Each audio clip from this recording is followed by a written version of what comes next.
Who has the worst destiny in cartoons? By Not Fair, this is a new person on the channel, you feel me? Let's see what he's talking about. Let's see what he's talking about. How messed up the lives of some cartoon characters are. Like, yeah, The it's fun to lives? watch Tom get Wait, how bad the lives of some cartoon characters? Okay, let's see what he got. beaten to a pulp for the millionth time, but Nah, at some point you've facts. got to start feeling bad for it. Bro. So today we're going to look at the Okay. 3 tiers of cartoon characters that Three had the tiers. worst destinies imaginable. Three Starting with the tiers? ones with at least some hope of recovery, and ending with characters that have a fate worse than death. Let's get Okay. on with the first tier, where we have characters with terrible lives who still manage to fight their way out of it. Like Zuko, who technically had one of the worst destinies. Yeah, he I can see Zuko in tier 3. I can see Zuko in tier 3. Yeah, bro. The child neglect. Yeah, I can see about that. He's handed That to little him, but child managed to neglected tell me. fate to right off. When he True, first and met he the still kid, became he the was father. nothing but an annoying menace who couldn't decide if he wanted to be a villain or a good guy. But we get the episode The Storm that gives us the backstory of how Zuko ended up with that scar and his impossible mission. The kid was 13 when his father decided to give him a face full of fire and banishment as a combo deal. Right. Rise and fight, Prince Zuko. I won't fight you. You will learn respect Yeah. and suffering. He just got hit with that child neglect and his father being a dirt father. You know, he just had a dirt father. Will be That's about it. your teacher. And what was his crime? Showing basic human compassion by speaking out against the general's plan to sacrifice young Fire Nation soldiers. So, what was his terrible destiny? He was to chase the Avatar, who'd been missing for a bloody century, by the way, with Right. the slim hope that maybe, just maybe, his abusive father would love him again. Spoiler Yeah. alert, Jose was never gonna love him. The man is a piece of shit wrapped in fire-breathing royalty. Facts. Shitty father.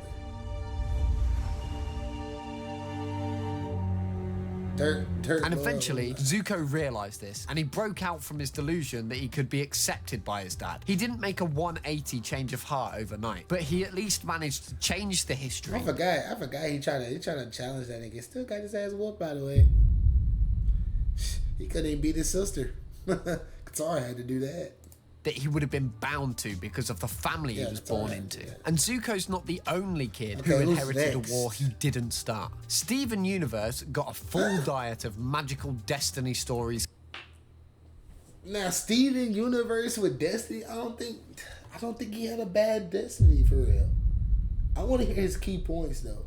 I feel like Steven didn't have that bad of a Destiny. And cool powers, along with a complimentary side dish of severe childhood trauma and PTSD. When I was just a little kid, I was almost jealous of Steven for getting to go on these cool adventures with Yeah. magical guardians and learning to become a gem and a human at the same time. But yeah, I lost that jealousy pretty damn quickly after watching the episode Growing Pains. Oh yeah, it's because when he got older, his shit started to malfunction.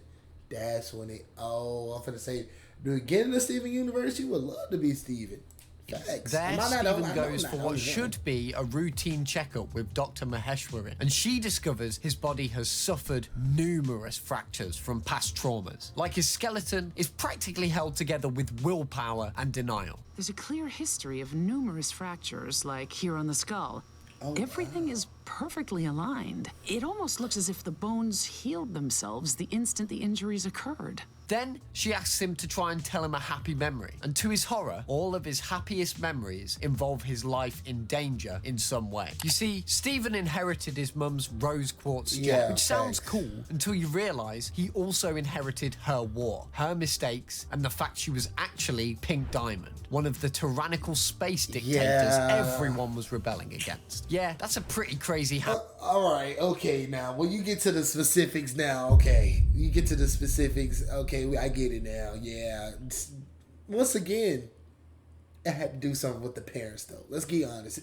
Let's just be honest, bro. It had something to do with the parents. The last one was neglect.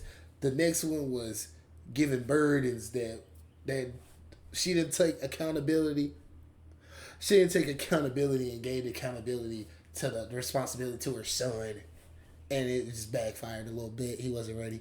Me down to get from a parent you've never even met. I mean, the kids dealt with the blame for genocides as well as multiple murder attempts. And now his PTSD is so bad that his body now treats Who's y'all favorite? Who's y'all also? This is minus the fact. Who's y'all favorite? Crystal Gem. Not Crystal Gem. Who's y'all favorite Gem in Steven Universe? For all the people that watched it. Like, we spiral for life. You feel what I'm saying? Threats like life or death situations, causing him to lose control of his powers and glow pink whenever he's stressed. He glows pink when he's stressed out. But he's in tier 1, so there's got to be hope, right? Well, this is tier 1. I thought tier 1. My bad. Okay. Gets actual therapy, admits he needs help, and his support system rallies around him. His destiny was brutal, but he fought through it and found healing. That's more than most characters on this list can say. And yeah, I know it's hypocritical to talk about therapy for a cartoon character, knowing my history. Look, if this video gets, I don't know, 1 million views, I finally go for therapy. How about that? I hope you're happy to hear that, because this next character... Oh my god, no way. Samurai Jack. Yeah. But clap it up for him though. You feel what I'm saying? He the GOAT though. But yeah, he had a. I would have given him 2. 50 years without feeling true happiness. Samurai Jack went from heroic warrior. Let's be honest though. Would you count? I think Samurai Jack would be like close to 2. If anything, he's like borderline 2. I would be fine with him being borderline 2 than 1. Like it got to be like early 2. Nah, I guess you can put it like he on the edge of going to 2. Leaves the world to old guy trapped in a nightmare future for 50 bloody years with severe depression and thoughts. Yeah, the 2017 revival didn't mess about. In episode XCIII, or 93 for us layman's, we see just how broken Jack has become after 5 decades of fighting an impossible battle. He'd lost his sword, the one weapon that could kill Aku, and he'd lost all hope. Who cares anymore? Yo, hold the fuck up. Nah, hell no. Yo, Brody. Jack has become after 5 decades of fighting an impossible battle. He'd lost his sword, the one weapon. I'm gonna keep it a bean with him. W video so far, but it's a cool game. It's a cool game. Cool. Respect that nigga. I ain't gonna lie. That was low-key a little disrespectful. But it's weapon that could kill Aku, and he'd lost all hope. Who cares anymore? There's no way home. There's nothing to fight for. There's no more honor. The episode shows him haunted by hallucinations, by his murdered family, and visions of all people he couldn't save over the years. And obviously, when you've been through all of that, your mind starts to tell you to do some not so great things to yourself. At a point in the series, the show doesn't even hide the fact that Jack is thinking about ending it all. Because now seeing this little shit right here make me want to rewatch it so I can get like even in depth. You know when you watch something like that and you like a jit or something like that, or whenever you watched it, you just never got like the full aspect of it because you're watching on TV. What even is the point anymore, right? You're tired. Wouldn't it be great to be free of all of this? Nah, facts. Our ancestors are waiting for us. For a show that used to be about a samurai fighting robot beetles, that's one hell of a tonal shift. Jack's destiny is particularly cruel because Aku's time portal made him ageless. He doesn't age, which sounds great until you realise it means he's been stuck in this dystopian hellscape for 50 years. While his real hope... So I'm at my prime age, but I can't age at all. I'm saying I'm like, what, 23... 24, 23, and I don't age after that. That's actually not bad, but the shit you going through is kind of bad. But at the end of the day, yo, you're at your peak form. You really ain't even got to fight Aku no more. You can just live life. You can always just live life. And you good. You live life and you chilling. I wouldn't even be mad about this. And family burn in the past. Everyone he knew is dead. His kingdom's been conquered, and he's trapped fighting a war he can't win against an enemy he can't kill without his sword. But with Ashi's help, he eventually reclaims his sword, defeats Aku, and returns to the past. It's crazy what the power of love can do to you, eh? His destiny seemed impossible and drove him to the brink of ending it all. But he fought through it and won. Though, spoilers, he lost Ashi. Pretty for those that probably aren't getting out their shit together. But this He almost next tier sold is it. for Yo, those I'm that so sorry if y'all wanted to see because I'm about to rewatch that show. I'm for sure gonna rewatch that project. I didn't want it to get spoiled. It kind of probably aren't getting out of their shitty lives anytime soon. They're Ain't pretty getting out. much destined to suffer for the rest of their lives. Okay, let's And hear who it. else could we possibly start with than Meg Griffin? Meg Griffin. I ain't gonna lie, Meg, you been cooked. Yo, I ain't even gonna lie. I would have put her in top 3. I would have put her in tier 3. Cause yo, bro, all it takes is for Peter to look at Megan and Meg. If Meg just get looked at, she's getting punched. She'll just get slapped. Bro, I seen thing when she got her shit manhandled one time. She got literally destroyed. designated punching bag of the Griffin household. This Facts. girl's entire existence is to absorb abuse from her family, like some kind of emotional lightning rod. And in Seahorse Shell Party, we see just how fucked her destiny really is. So the Bro, family I wouldn't even be mad at Megan to go on her villain arc and actually end up wanting to assassinate her whole family. I wouldn't even be mad at it, bro. Meg does. She looked like she would be one of them ones, and she would be crazy about it too. family's trapped inside during a hurricane, and after being insulted for the millionth time, Meg finally snaps. Oh, she she calls out snaps? Peter for being a terrible father, Lois for being a narcissist, and Chris for being a lazy bastard. Will you stop Really? that? That is so Let annoying. me see. Oh, that was annoying? What about your stupid, obnoxious humming? Meg, don't talk to your father like that. Yeah, shut up, Meg. No, you shut up, Chris. I am sick of all you guys ganging up on me. You guys all think you're so much better than me. Oh, Meg, that is the least fancy thing I have ever heard. And you know what? She is absolutely right about all of it. And while I'm here for Meg standing up for herself, there's proper Yeah. consequences for it. Without Meg being their punching bag, the family turns on each other like rabid dogs. They start ripping Thanks. into one another, and the whole family falls apart. Sprouts and broccoli? It's like an Irish bar fight down there. Yeah, I kid you not. The Griffins can't survive without Meg being the abuse sponge.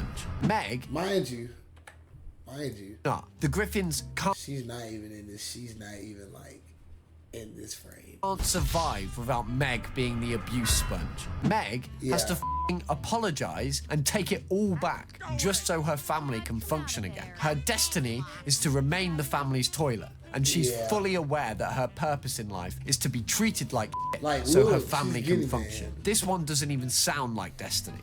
It sounds like some kind of cruelly crafted hell for her after death. Maybe that's a theory for another video.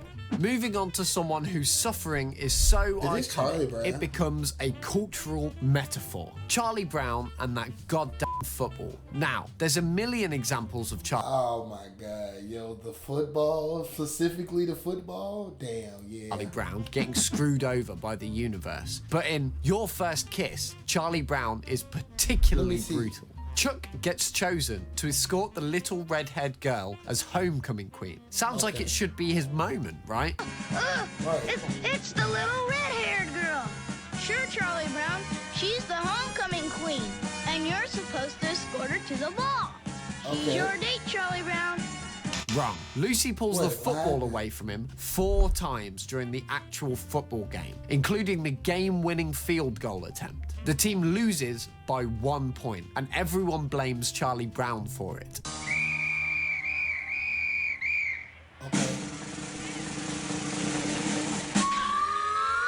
Why did she move it though? Why is there a girl holding? She doesn't even have on pads. She just pissed me off, bro. Now she better.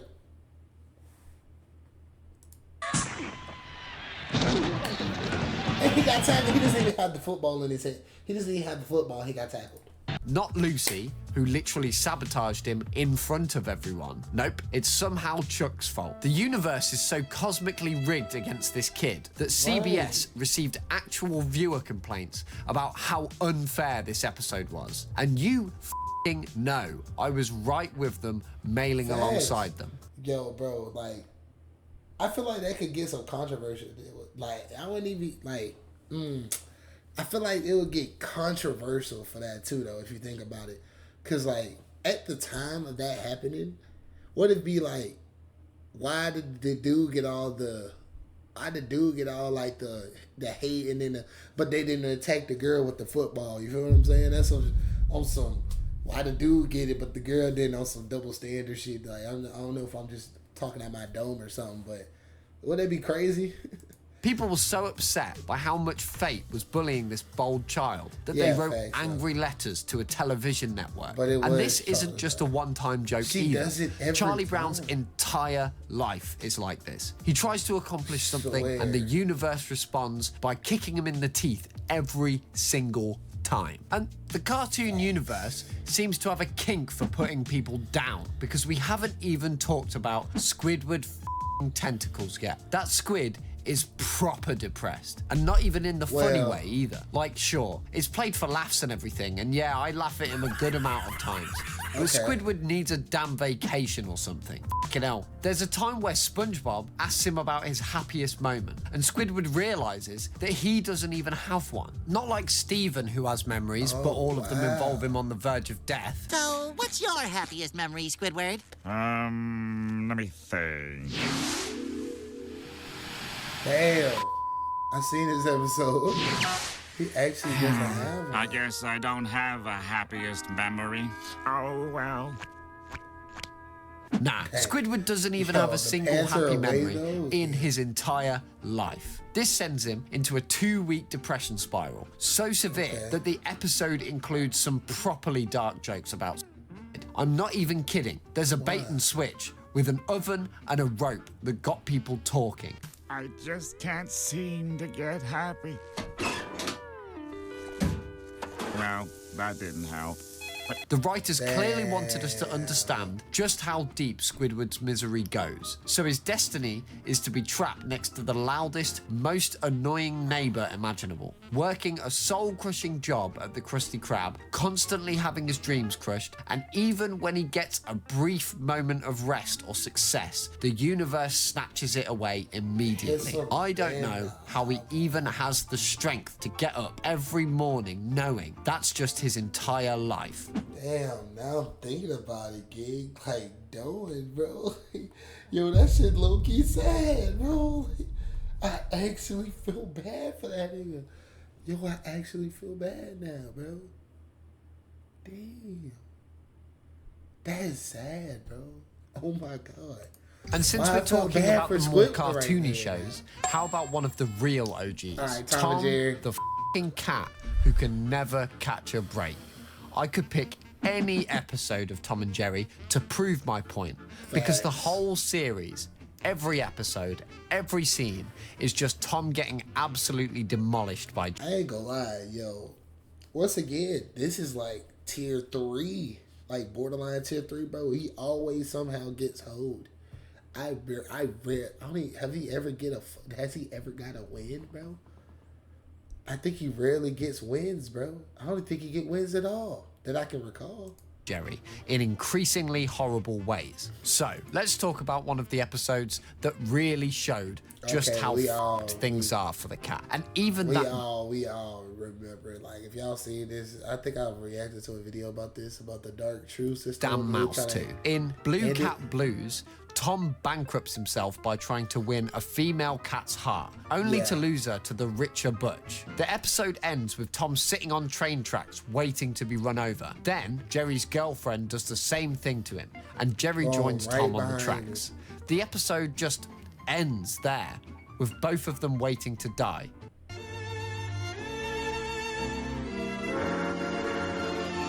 Come on, bro. Nah, I think what y'all thought? Well, at the time when you just like, dang, you don't even think too much of it. But then when you really think about it, dang, that's probably some of y'all out there. You feel what I'm saying? That could be you, bro. You could have just lost your girl to another dude because she said he's better. You just like, damn. Like doing, bro. Am I really worth it? Not me though, but you know what I'm saying. Like, don't. That's kind of fun. It's kind of fun, bro. I'm sure everyone's seen a clip from this episode at least once, but bloody hell, cartoons can get dark. Even They beyond can, that though. one episode, Tom's entire destiny is to fail. Even when he's completely in the right and Jerry is objectively the aggressor or the one causing problems, Tom is the one who gets punished. Every The time. universe is fundamentally rigged against him. Every time, bro. Look. Full on ran just to. Damn. Shit. And then he gets spanked. He's about to spank him. Oh. You're about to spank him? He, as well as everyone else in that tier, is destined to Who's tier 3? Yo, tier 3 gotta be fucked. Like, yo, that bitch gotta be. Man, that bitch gotta be crazy. live a life of Who's misery three? for as long as they live. But there's some characters that are better off just not having that life in the first place, if you know what I mean. Take Courage, the rightfully named cowardly dog. His Yeah, literal thanks. job description is be terrified every single day while saving ungrateful assholes from Oh my god, yo, I ain't gonna count. Fuck Muriel, I'm not even trolling you. I'm not even trolling you. Muriel gotta be the most. She gotta be so narcissistic. She's a narcissistic mother. Ooh, I hate her. I hate Muriel, bro. I don't know why, bro. supernatural bird horror. brain. The show ran for 4 seasons with 52 episodes, and in she's a bird basically brain, every single one, Courage has to face some form of cosmic horror, demon, alien, monster, or paranormal spiel. entity that threatens to kill, eat, or possess Muriel and Eustace.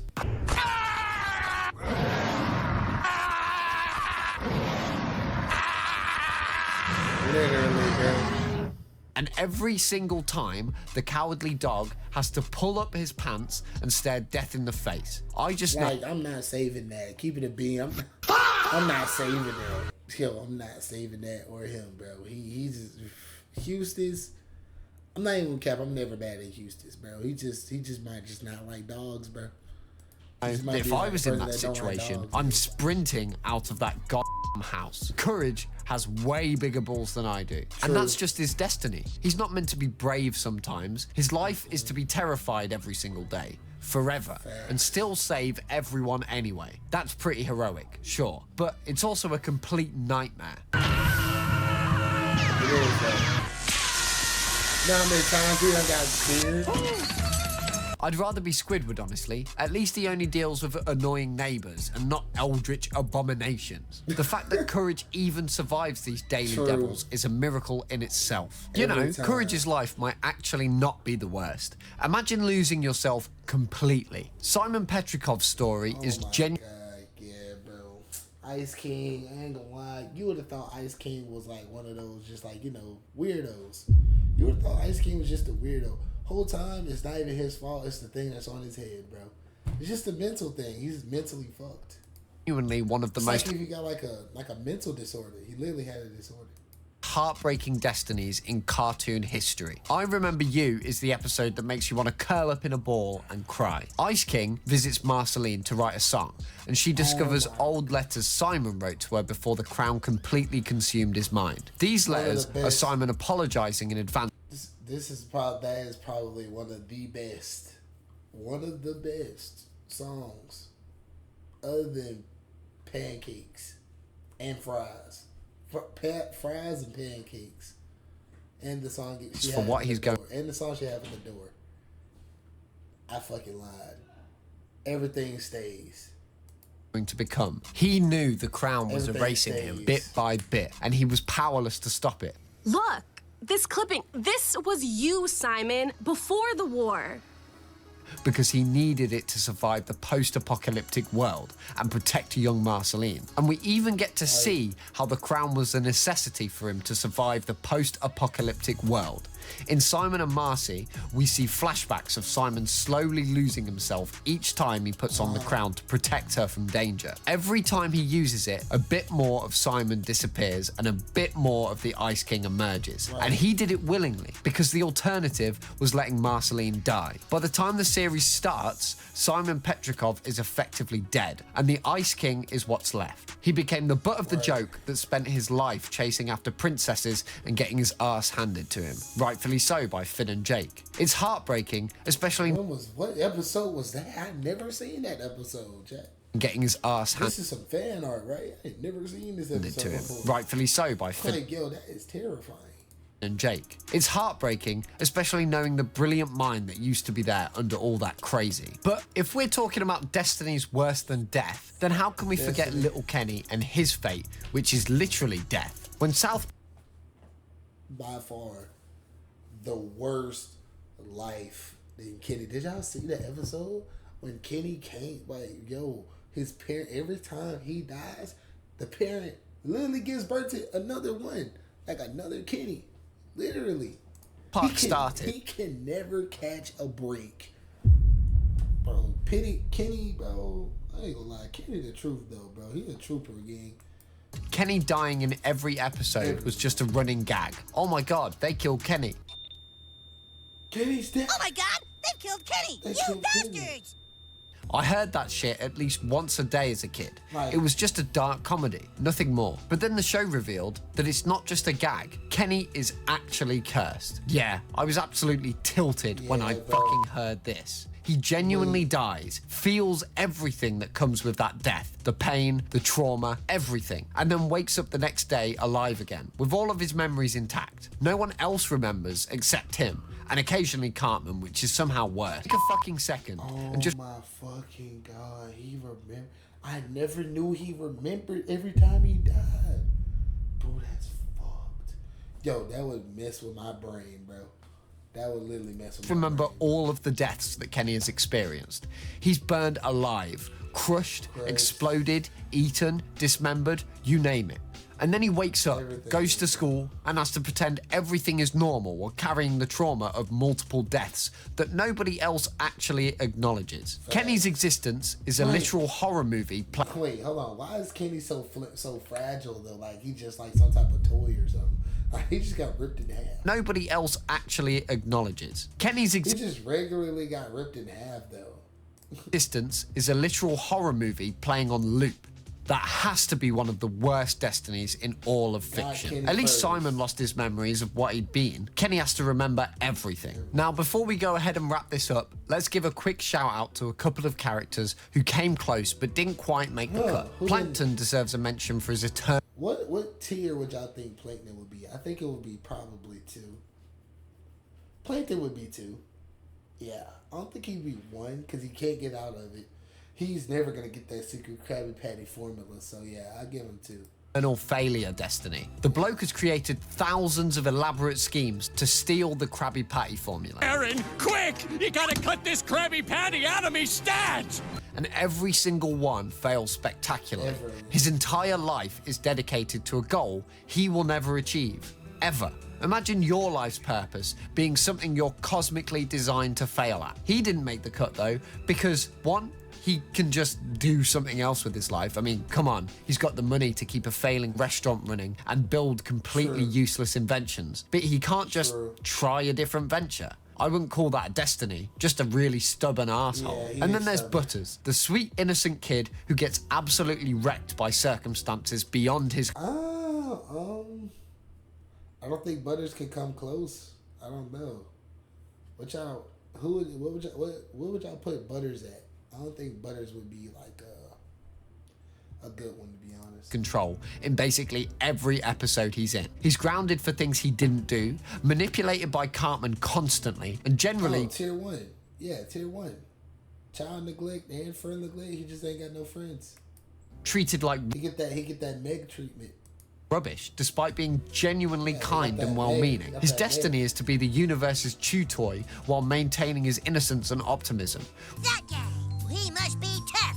Hallelujah! Which is both admirable and deeply sad. Both of them have terrible destinies, but they don't quite reach the existential horror of the main list. That doesn't mean they don't still deserve a call-out. In fact, no. What everyone on this list deserves is a hug and therapy and some nice fucking food, maybe a... True, that is facts. But at the end of the day, you feel what I'm saying? Not fair, but let me video again. That was pretty fire. That was pretty cool, bro.